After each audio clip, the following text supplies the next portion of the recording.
നമസ്കാരം. American president Donald ട്രംപിന്റെ പരിഷ്കരണങ്ങൾ ലോകരാജ്യങ്ങളെ മുഴുവൻ കൂപ്പുകുത്തിക്കുകയാണ്. പരിഷ്കരണങ്ങളിൽ വിപണികൾ ഇടിയുമ്പോൾ ട്രംപിന് ഒരു കുലുക്കവുമില്ല. അമേരിക്കൻ പ്രസിഡന്റ് ഡൊണാൾഡ് ട്രംപിന്റെ താരിഫ് വർധനവിൽ ഏഷ്യൻ വിപണികൾ തകർന്ന് തരിപ്പണമായി. തായ്, ജപ്പാൻ സൂചികകളിലും ഇടിവ് സംഭവിച്ചിട്ടുണ്ടെന്ന് അന്തർദേശീയ മാധ്യമങ്ങൾ റിപ്പോർട്ട് ചെയ്യുന്നു. രോഗം വന്നാൽ ചികിത്സിക്കണമെന്നാണ് വിപണി തകർച്ചയിൽ ട്രംപിന്റെ പ്രതികരണം. അമേരിക്കയെ ലോകം വിമർശിക്കുന്നത് ഉടൻ അവസാനിക്കുമെന്നും ട്രംപ് പറഞ്ഞു. മാധ്യമപ്രവർത്തകരോട് സംസാരിക്കുകയായിരുന്നു ട്രംപിന്റെ പ്രതികരണം. ട്രംപിന്റെ ചരിത്രപരമായ തീരുവ പ്രഖ്യാപനത്തിൽ അമേരിക്കയ്ക്കും തിരിച്ചടിയാണ് ലഭിച്ചിരിക്കുന്നത്. തീരുവ പ്രഖ്യാപനം അമേരിക്കയുടെ ആഗോള വിപണികളെ സാരമായി ബാധിച്ചതായി റിപ്പോർട്ടുകളുണ്ട്. എന്നാൽ വിപണി നഷ്ടങ്ങളെ കുറിച്ച് തനിക്ക് ആശങ്കയില്ലെന്നാണ് അമേരിക്കൻ പ്രസിഡന്റിന്റെ പ്രതികരണം.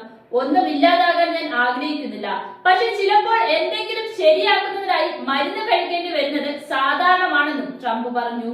താരിഫ് വർധനയ്ക്ക് പിന്നാലെ ജപ്പാൻ സൂചികകളിലും ഇടിവ് സംഭവിച്ചിട്ടുണ്ട്. 9% ഇടിവ് സംഭവിച്ചിട്ടുള്ളത്. 2023 ഒക്ടോബറിന് ശേഷം ആദ്യമായാണ് ജപ്പാന്റെ വിപണിയിൽ ഇത്രയും ഇടിവ് രേഖപ്പെടുത്തുന്നതെന്ന് അന്തർദേശീയ മാധ്യമങ്ങൾ റിപ്പോർട്ട് ചെയ്യുന്നു. ദക്ഷിണ കൊറിയയിൽ സമാനമായ ഇടിവുകൾ സംഭവിച്ചിട്ടുണ്ട്. ട്രംപിന്റെ പ്രഖ്യാപനത്തിന് ശേഷം അസാധാരണമായ ഇടിവുകൾ ഉണ്ടായതായി തായ്വാൻ സ്റ്റോക്ക് എക്സ്ചേഞ്ചും അറിയിച്ചിട്ടുണ്ട്.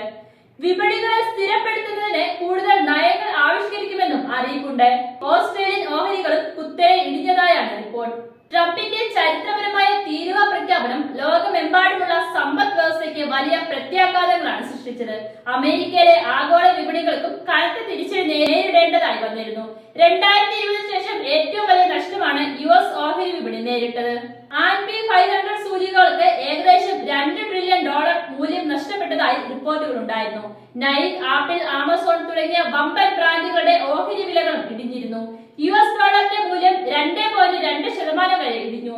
ഏപ്രിൽ 2-നാണ് ലോകരാജ്യങ്ങൾക്ക് താരിഫ് ഏർപ്പെടുത്തിക്കൊണ്ടുള്ള പ്രഖ്യാപനത്തിൽ ഡൊണാൾഡ് ട്രംപ് ഒപ്പുവെച്ചത്. ഏപ്രിൽ 1 ലോക വിട്ടുദിനമായതിനാൽ ഏപ്രിൽ 2 മുതൽ താരിഫ് ഏർപ്പെടുത്തുമെന്നാണ് ട്രംപ് നേരത്തെ അറിയിച്ചിരുന്നത്.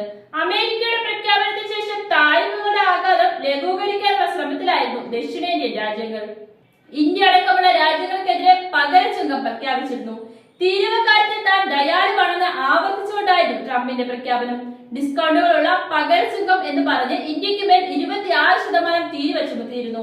ചൈനയ്ക്ക് 34%, യൂറോപ്യൻ യൂണിയന് 20% തീരുവയും UK-ക്ക് 10% തീരുവയും ജപ്പാന് 24% തീരുവയുമാണ് ഏർപ്പെടുത്തിയത്. അമേരിക്കയിലേക്ക് ഇറക്കുമതി ചെയ്യുന്ന എല്ലാ ഉൽപ്പന്നങ്ങൾക്കുമുള്ള 10% ഇറക്കുമതി തീരുവയ്ക്ക് പുറമെയാണ് ഈ നിരക്ക്. വർഷങ്ങളോളം മറ്റ് രാജ്യങ്ങൾ അമേരിക്കയെ കൊള്ളയടിച്ചു. ഇനി അത് ഉണ്ടാകില്ലെന്നാണ് ട്രംപ് വൈറ്റ് ഹൌസിലെ റോസ് ഗാർഡനിൽ പ്രസംഗിക്കവേ പറഞ്ഞിരുന്നത്. അമേരിക്ക അതിന്റെ വ്യാപാരം തിരിച്ചുപിടിച്ച ദിവസമായ ഏപ്രിൽ 2 വിമോചന ദിനമായി അറിയപ്പെടുമെന്നും ട്രംപ് പറഞ്ഞിരുന്നു.